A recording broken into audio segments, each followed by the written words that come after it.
दोस्तों, Proxima Centauri हमारे धरती से सबसे नजदीक मौजूद स्टार सिस्टम है, जो कि हमारे सौरमंडल से करीब 4.25 लाइट ईयर्स दूर मौजूद है। अगर हम मानव इतिहास के सबसे तेज स्पेसक्राफ्ट पार्कर सोलर प्रोब की तेज तरार 7 लाख किलोमीटर प्रति घंटे की रफ्तार से यात्रा करे, तो भी हमें अपने नजदीकी तारे तक पहुंचने में 7,000 सालों का समय लग जाएगा, जो कि काफी ज्यादा है। यह तो बात हुई हमारे सबसे नजदीक मौजूद स्टार सिस्टम की। वैज्ञानिकों ने हमारे धरती से सैकड़ों और हजारों लाइट ईयर्स दूर मौजूद कुछ ऐसे सोलर सिस्टम्स की भी खोज की है, जहां हमारे धरती की तरह ही कई एलियन ग्रह मौजूद हो सकते हैं, जहां हमारे धरती की तरह ही जीवन और शायद कोई इंटेलिजेंट लाइफ भी मौजूद हो सकता है। अगर हम प्रकाश की गति से भी ऐसे स्टार सिस्टम्स की यात्रा करने की सोचे, तो भी हमें केवल इन ग्रहों तक पहुंचने में ही कई हजारों सालों का समय लग जाएगा। ऐसे किसी यात्रा को पूरी करने के लिए हम इंसानों की कई पीढ़ियां बीत जाएंगी, और फिर भी हमारा यह सफर पूरा नहीं हो पाएगा। यानी सीधी भाषा में कहा जाए तो हमारे ब्रह्मांड के आकार के सामने प्रकाश की गति भी काफी कम नजर आती है। ऐसे में अगर हमें टाइप 2 और टाइप 3 सिविलाइजेशन बनना है और हमारे आकाशगंगा के दूसरे स्टार सिस्टम्स व उनके ग्रहों की यात्रा करनी है और वहां तक जीवन पहुंचाना है, तो हमें कुछ ऐसे यानों और तरीकों पर काम करना होगा जिनके जरिए हम ब्रह्मांड के सिद्धांतों को धोखा देते हुए प्रकाश की गति से भी तेज यात्रा कर सके। वैज्ञानिकों ने आइंस्टाइन के मशहूर जनरल रिलेटिविटी का उपयोग करते हुए कुछ ऐसे तरीके सुझाए हैं, जिनकी मदद से हम प्रकाश से भी तेज गति से हमारे इस ब्रह्मांड की यात्रा कर सकते हैं।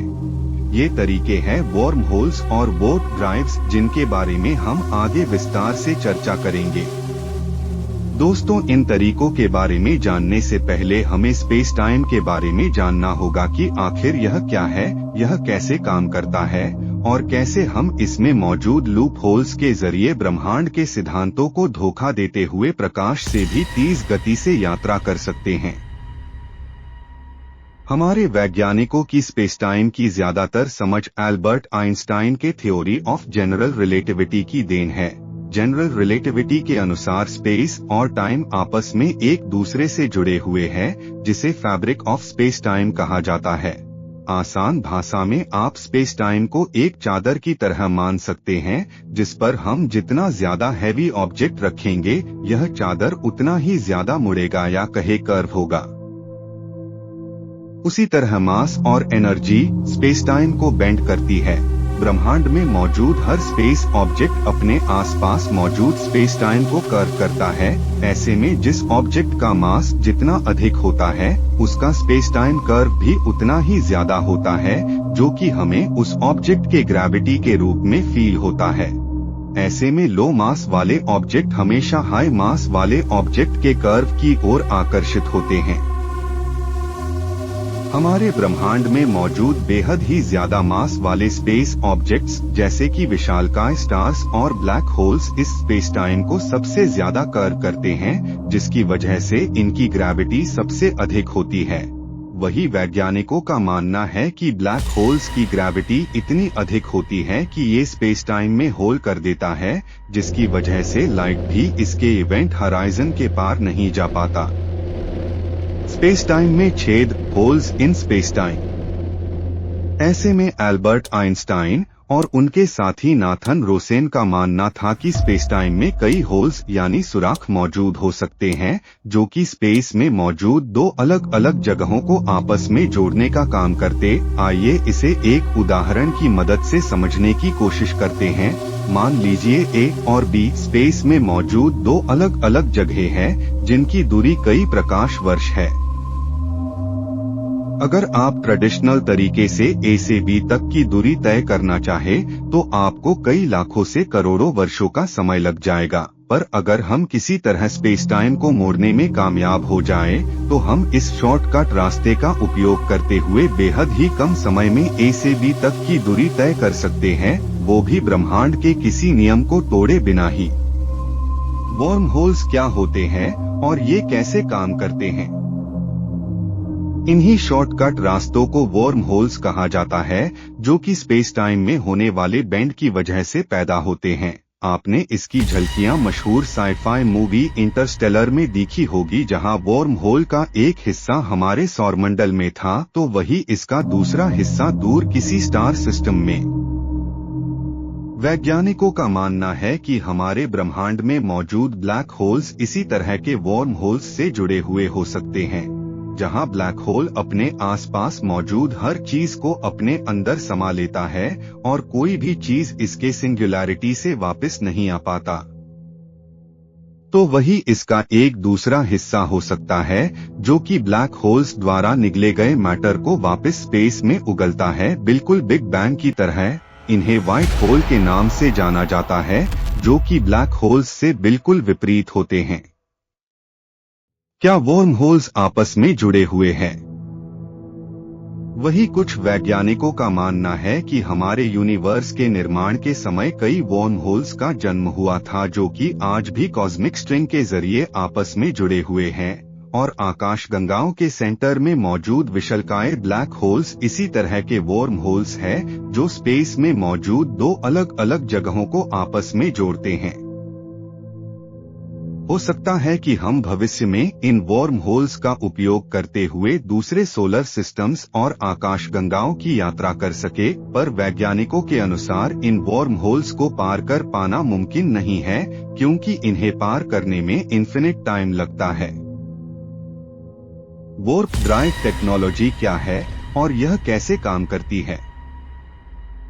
दोस्तों, वही दूसरा विकल्प है वॉर्प ड्राइव टेक्नोलॉजी। हमने पहले ही जान लिया कि कैसे हम अत्यधिक मास या एनर्जी के जरिए स्पेस टाइम को कर्व कर सकते हैं। जॉन कैंपबेल और असिमोव जैसे साइंस फिक्शन राइटर्स ने स्पेस टाइम में होने वाले इस वॉर्पिंग को प्रकाश की गति से तेज गति हासिल करने के तरीके के रूप में दिखा।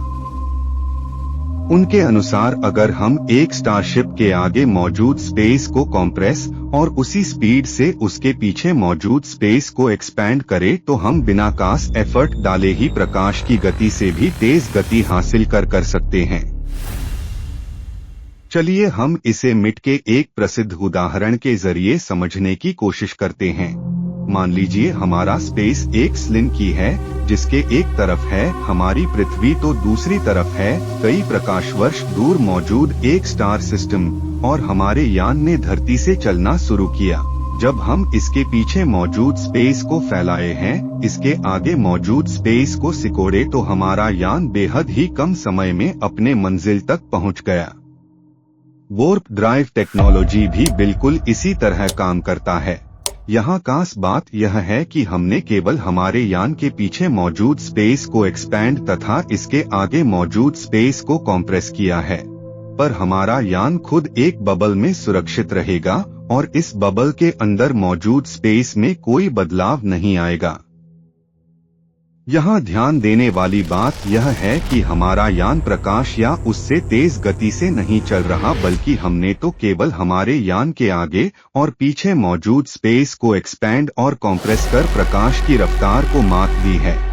मशहूर साइफाई मूवीज स्टार ट्रेक और स्टार वॉर्स में इस वॉर्प ड्राइव टेक्नोलॉजी का खास तौर पर उपयोग किया गया है, जिसके जरिए स्टारशिप प्रकाश की गति से भी हजारों गुना तेजी से एक स्टार सिस्टम से दूसरे स्टार सिस्टम और आकाशगंगाओं की यात्रा करने में सक्षम थे।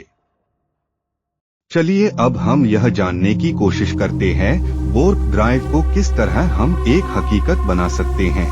अगर हम बात करें स्पेस को कॉम्प्रेस करने की, तो हमने पहले भी चर्चा की है कि कैसे हाई मास ऑब्जेक्ट या एनर्जी स्पेस टाइम को बेंड या कहे कॉम्प्रेस करने में सक्षम है, पर हमें वॉर्प ड्राइव को संभव करने के लिए जरूरी स्पेस को कॉम्प्रेस करने के लिए हमें कम से कम जुपिटर ग्रह जितने मास की जरूरत होगी। वही अगर हम बात करें स्पेस को एक्सपैंड करने की, तो हमारे सामने सबसे ज्यादा चुनौतियां यही मौजूद है। स्पेस को एक्सपैंड के लिए हमें नेगेटिव एनर्जी की जरूरत पड़ेगी। नेगेटिव एनर्जी वो चीज है जिसकी एनर्जी 0 से भी कम हो। एनर्जी 0 से कम होने पर वो चीज एंटी ग्रेविटी का निर्माण करेगा, और यही एंटी ग्रेविटी स्पेस को फैलाने का काम करेगा। लेकिन प्रॉब्लम ये है कि नेगेटिव एनर्जी नाम की कोई चीज एग्जिस्ट ही नहीं करती है, पर हम क्वांटम लेवल पर कैसिमिर इफेक्ट के जरिए जरूर इसे हासिल कर सकते हैं। पर वार्प ड्राइव को संभव बनाने के लिए हमें बेहद ही ज्यादा मात्रा में नेगेटिव एनर्जी की जरूरत होगी, जो कि वर्तमान समय और टेक्नोलॉजी की मदद से संभव नहीं है। भले ही वर्म होल्स और वार्प ड्राइव्स आज केवल एक साइंस फिक्शन ही है, पर साइंस फिक्शन को हकीकत बनने में देर नहीं लगती और हो सकता है कि आने वाले कुछ सालों में वर्म होल्स या वार्प ड्राइव्स एक हकीकत बन जाए, या हो सकता है कि मानव जाति प्रकाश की गति से तेज चलने का कोई और तरीका ढूंढ निकाले। ऐसे में आपका इस बारे में क्या सोचना है, हमें नीचे कमेंट कर जरूर बताएं।